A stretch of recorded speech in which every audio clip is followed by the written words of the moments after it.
ተጠማቂው ኢየሱስ ኢየሱስ እያለ የኢየሱስን ስም እየጠራ ይጠመቃል። አጥማቂው በአብ በወልድ በመንፈስ ቅዱስ ስም እያለ ያጠምቃል የሚል ነገር እኔም ሰምቻለሁ። ኢየሱስ ስም በአማኝ ሁሉ ያመነ ሁሉ የሚጠራ ሰባክም እየጠራ የሚሰብክ ቆላስይስ ምዕራፍ 3 ቁጥር 17 ላይ እንደተጻፈ እግዚአብሔር አብን በእርሱ እያመሰገናችሁ በቃል ቢሆን ወይም በስራ የምታደርጉትን ሁሉ በጌታ በኢየሱስ ስም አድርጉ ብሎ ነው ሐዋርያት የጻፉት። ያደረጉትን ሁሉ በጌታ በኢየሱስ ስም ነው ያደረጉት። ሲጸልዩ በኢየሱስ ስም፣ ሲሰብኩ በኢየሱስ ስም፣ ሲያጠምቁ በኢየሱስ ስም፣ ተጠመቁ ስሉ በኢየሱስ ስም። ሁለቱም ተጠማቂም ይጠራል። ሳውል አሁንስ ለምን ትዘገያለህ? ተነሳና ስሙን እየጠራክ ተጠመቅ ከኃጢአትም ታጠብ ተባልኳል። ተጠመቀውም ኢየሱስ እያለ ይጠራል፣ አጥማቂውም ኢየሱስ እያለ ይጠራል። ይሄ ነው መጽሐፍ ቅዱስ ውስጥ ተጽፎ የምናገኘው ታሪክ። ከዚህ ውጭ አለ የሚሉ ከሆነ ማስረጃ ማቅረብ ይችላሉ።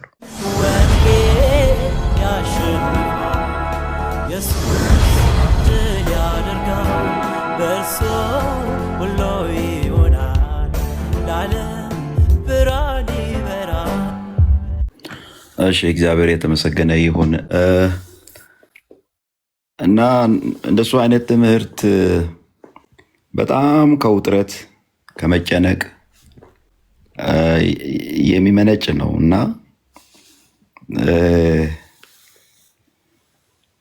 ተጠማቂው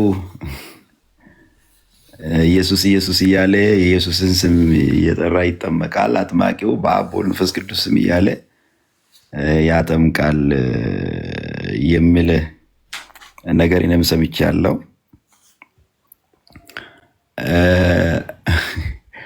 አሁን እኔ እንደምረዳው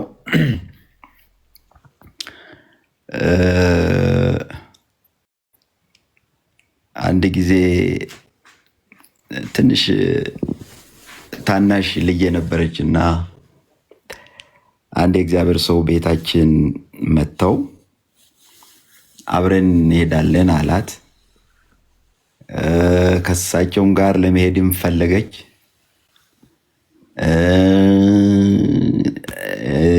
እኛንም ጥላ መሄድም ከበዳት፣ ሕፃን ናት።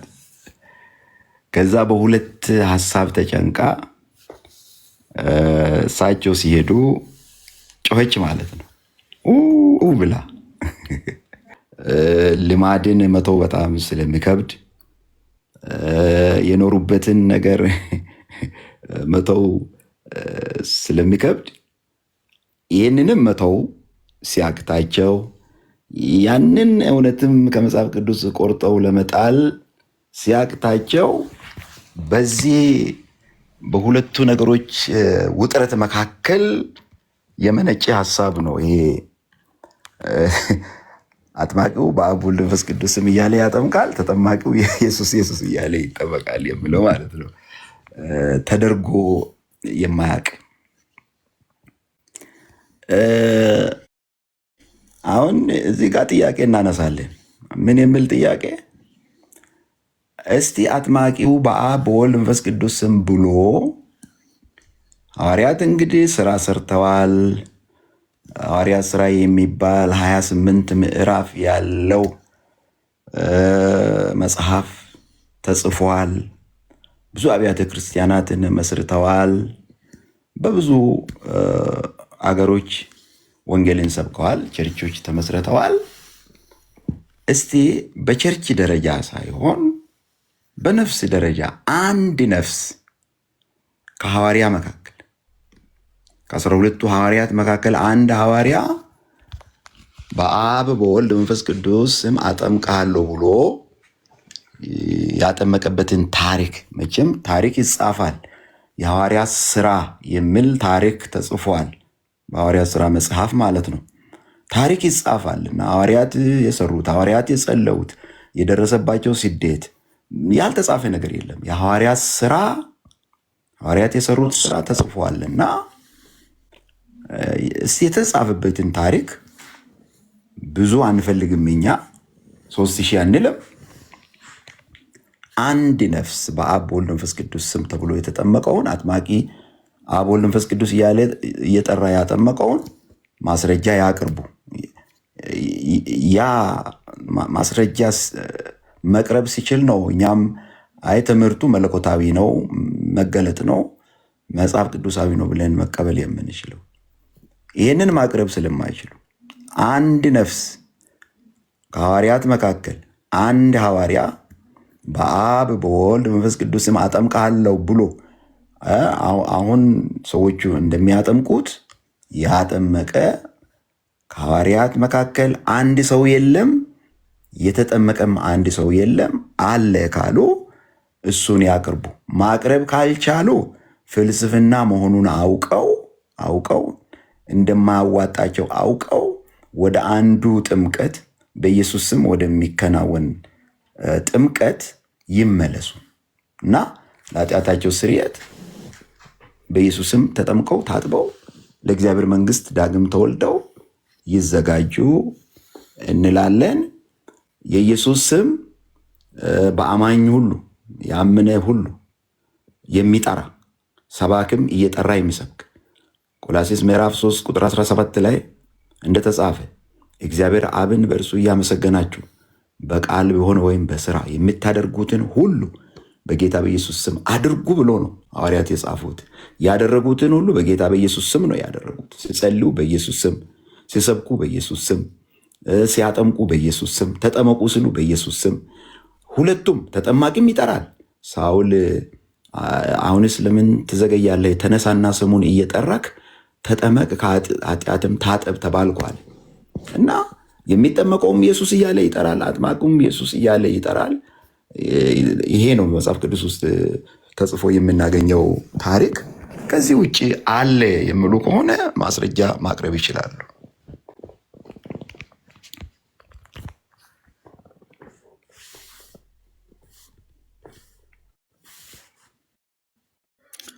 ተባረኩ። የእግዚአብሔር ሰው በጣም ነው የምናመሰግነው። እዚህ ትምህርት ላይ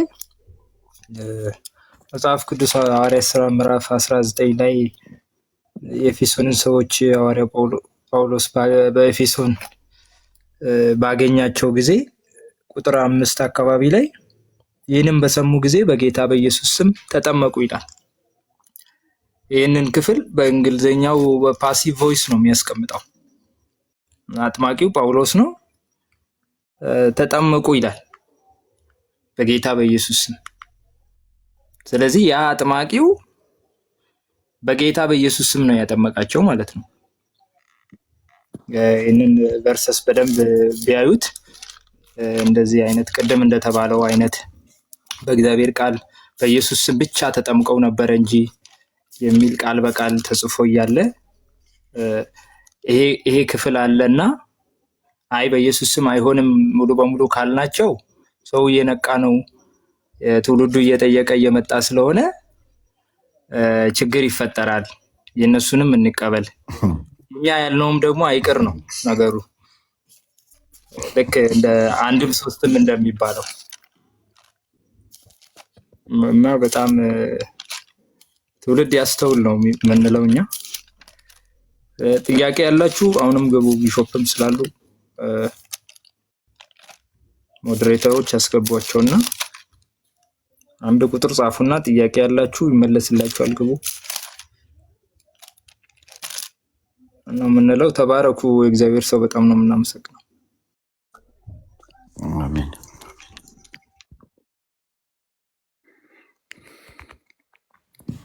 ሰላም ብያለሁ። ይሰማል ድምጼ? ሰላም ኦንሊ ዋን ኢየሱስ ይባረክ። ጌታ ኢየሱስ ይባርክልን። ቢሾፕ በጣም ድንቅ ትምህርት ነው ያስተማሩ።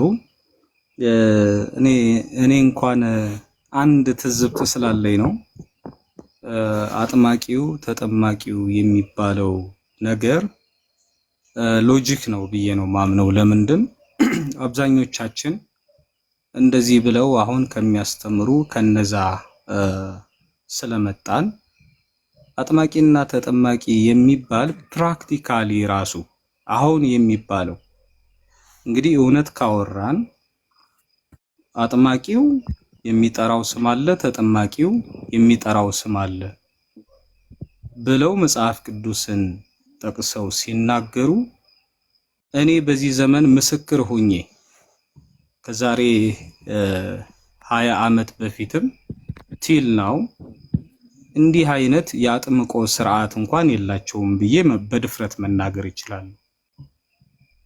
አንዳንዴ የዘላለም ህይወት ጉዳይ ነው፣ መንፈሳዊ ነገር ነው ጉዳዩ። ዝም ብለው የሆነ ቤተ እምነትን ለመርታት አይደለም።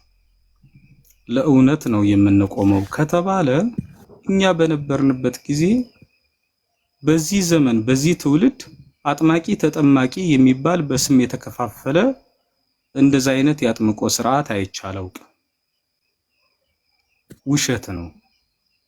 ይሄን እውነት መናገር ስላለብኝ ነው። በተግባር የማይደረግን ነገር ቃሉን እያነሱ ግን ግዴታ እውነት እንዳይነገር እንዲህ ነው ብለው ካሉ ፕራክቲካሊ እኮ እነሱ አያደርጉት። የተጠመቃችሁ ሰዎች ከዚህ በፊት እዛኛው ቤተ እምነት ስም መጥራት አያስፈልግም እንደዚህ ብለው ከሚሞግቱ ቤተ እምነት የመጣችሁ ሰዎች እንዲህ አይነት ተግባር አይታችሁ ታውቃላችሁ ወይ? እውነት ነው ወይ? ውሸት ነው? አላየንም። የጥምቀት ስርዓቱ እንዴት እንደሚከናወን በቪዲዮ ጭምርም መታየት ስለሚችል ለመርቻ ተብሎ ግን እንደዚህ ሲባል እኔ በጣም ነው ማዝነው። ጌታ ኢየሱስ ይባርካችሁ። ይሄን ለማለት ነው። ቀጥሉ። ተባረኩ።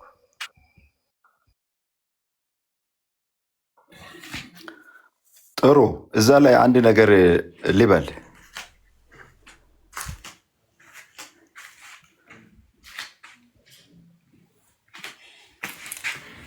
ኦንሊ ዋን በተናገረው ነገር ላይ ይሰማል አይደል? ይሰማል። በጣም ጥሩ። ያው ቅድም እንዳልኩኝ ትምህርቱ ከሁለት ነገር ውጥረት የወጣ ነው።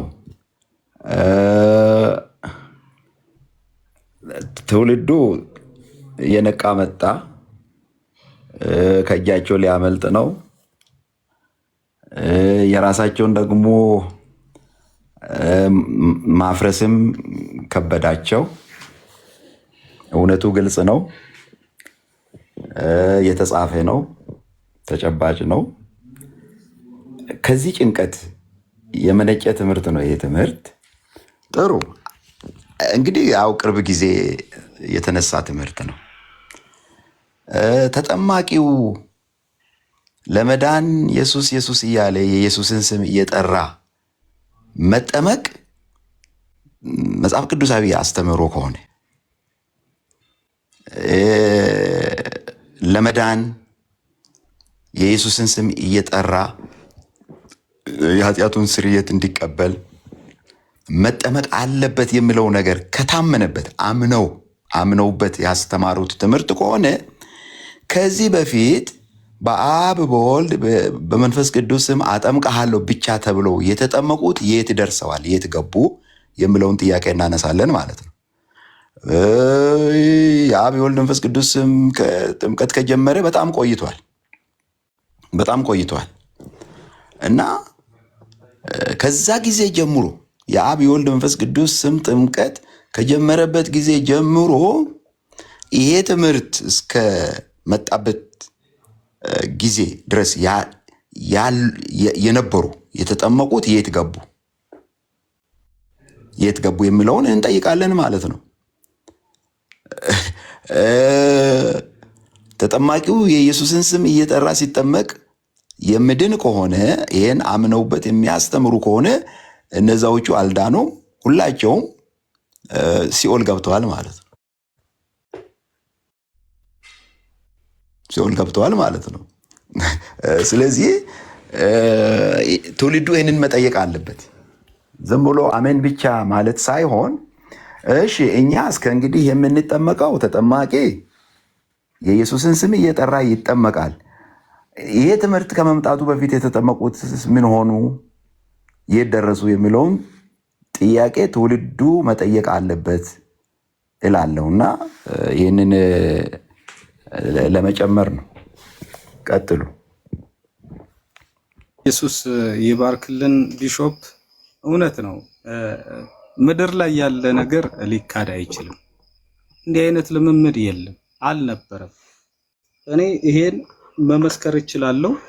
በዛ ቤተ እምነት ያሉ በዚህ ትምህርት ለማለት ነው፣ ቤተ እምነት ስም አንጠራም፣ ግን ፕራክቲካሊ እንዴት እንደተጠመቁ ዛሬ እውነቱን እንደገና ተመልሰው እንዴት ነው የተጠመቅኩኝ? አሁን በዚህ ዘመን እንደሚባለው አጥማቂው ተጠማቂው በሚለው ስርዓት ውስጥ አልፍ ያለው ወይ? ታዲያ ይሄ ትምህርት ያን ያልተሰበከልኝም፣ እኔ እንደዛ አልተጠመቅኩም፣ አጥማቂው ሌላ ስም እየጠራ ተጠማቂው ብለው ራሳቸውን እንዲጠይቁ ያስፈልጋል ብዬ አምናለሁ። ሁለተኛ እንግዲህ መጽሐፍ ቅዱሳችን ስለ ጥምቀት ሲያወራ በተለይ ብዙ ጊዜ እንደሚሉት ብዙ አይነት ጥምቀት አለ ብለው ይላሉ። የውሃ ጥምቀትን ብቻ በመነጠል የውሃ ጥምቀት የሚደረገው በአብ በወልድና በመንፈስ ቅዱስ ስም ነው የሚልም ደግሞ እንሰማለን። ሌሎቹ ጥምቀት ደግሞ በኢየሱስ ስም ነው የሚጠመቁ ብለው ደግሞ የውሃ አይደሉም በማለት ይናገራሉ። ጉድ እንደዛ ከሆነ መጽሐፍ ቅዱሳችን ሲናገር በውሃ የተጠመቁ ሰዎችን ለአብነት አንድ ክፍል ላንሳና ሐዋርያት ሥራ ምዕራፍ 10 የመጨረሻው ክፍል ላይ በማን ስም እንደተጠመቁ በግልጽ ይነግረናል ማለት ነው። እንዲህ ይላል ክፍሉ ሐዋርያት ሥራ ምዕራፍ 10 የመጨረሻው ሁለቱ የምዕራፉ መቋጫ ለማሳጠር ያክል ቁጥር 47 እና 48 እንዲህ ይላል። በዚያን ጊዜ ጴጥሮስ መልሶ እነዚህ እንደኛ ደግሞ መንፈስ ቅዱስን የተቀበሉ እንዳይጠመቁ ውሃን ይከለክላቸው ዘንድ የሚችል ማን ነው አለ። ከዚህ ጋር ውሃ ተብሏል። ውሃ ሲባል በውሃ ጥምቀት በአብ በወልድ ነው መጠመቅ የሚቻለው የሚል ሐሳብ ነው የሚያነሱት። የውሃ ጥምቀት በኢየሱስ ስም አይሆንም ካሉ ይሄ ክፍል ግን እንዲህ ይለናል። በዚያን ጊዜ ጴጥሮስ መልሶ እነዚህ እንደኛ ደግሞ መንፈስ ቅዱስን የተቀበሉ እንዳይጠመቁ ውሃን ይከለክላቸው ዘንድ የሚችል ማን ነው ያጠይቃል ክፍሉ አለ ካለ በኋላ ጴጥሮስ እንግዲህ ልብ በሉ ቁጥር 48 በኢየሱስ ክርስቶስ ስምም ይጠመቁ ዘንድ አዘዛቸው። ከዚህ በኋላ ጥቂት ቀን እንዲቀመጥ ለመኑት ይላል።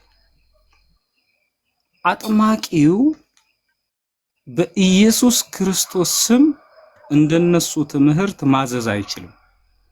ማዘዝ የሚችለው ጌታ ኢየሱስ ክርስቶስ እንዳለው ማቴዎስ 28 ላይ እንደሚጠቀሰው ያዘዝኳችሁንም ሁሉ እንዲያደርጉ ነው ብሎ ያዘዛቸው።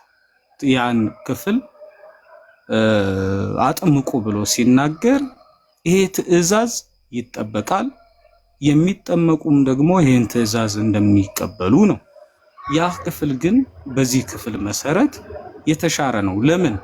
ከዚህ ጋር ትእዛዝ ሰጪው ውሃ ብሏል አንደኛ፣ ሁለተኛ ደግሞ አዘዛቸው ብሎ ሲናገር ሲያዛቸው አጥማቂው ነው እያዘዘ ያለው በኢየሱስ ክርስቶስ ስም ይጠመቁ ዘንድ አዘዛቸው ነው እንጂ በአብ በወልድ በመንፈስ ቅዱስ ስም እንዲጠመቁ ትእዛዝ አላስተላለፈም ማለት ነው አጥማቂው። በጣም ይገርማል። አዛዥ፣ ታዛዥ ወይም ደግሞ አጥማቂ የሚጠመቅ ማለት ነው። በማቴዎስ 28 ያለውን ትምህርት ሲናገሩ ትእዛዝ ግን የተሰጠው በኢየሱስ ስም ነው። ውሃ ደግሞ ይላል። ውሃ የሚለውን ብዙ አይነት ትርጉም ስለሚሰጡት ውሃ ብሎ ያስቀምጣል ማለት ነው። ስለዚህ እኔ ጌታ ኢየሱስን በጣም ከማመሰግንበት እዛ ቤት ሳልጠመቅ ለመውጣቴ ትልቁ ምክንያት ምንድነው? ባጭሩ ስናገር ሐዋርያት በኢየሱስ ስም ነው ያጠመቁ። የሚያድን ስም ኢየሱስ ነው።